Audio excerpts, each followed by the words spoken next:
So here you can see the little adapter that we made in the previous video that allowed the Alex fork to fit and lift the bearings head up.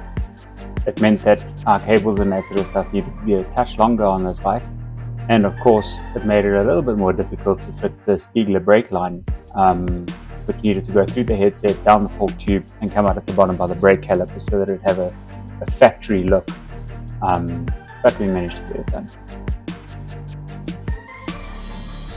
When the frame was in its primer state, we actually pulled a mold off the top part of the frame with the tank end and all the rest of it, so that we could make our own custom seat for this bike. The customer is a little bit taller than most, and as a result struggles to fit comfortably on a two-stroke Vespa.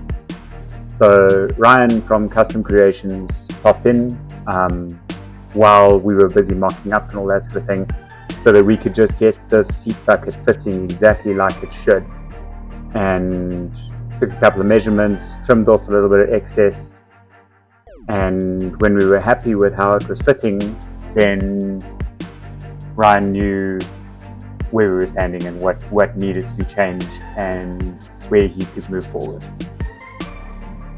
At this point, it was time to put the motor back in. We had built quite a nice motor over here, something a little bit milder. We didn't particularly want a top speed bike over here. This motor was built to have good torque, be reliable, and easy to live with. So we threw the motor in, you put the rear shock mount in first, then you lift up the front side of the motor just to get it to line up nicely with the holes in the frame.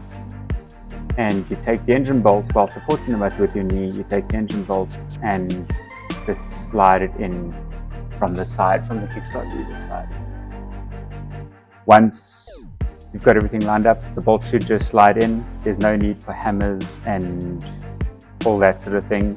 If you just take your time and do it slowly, the bolt slides in pretty simply.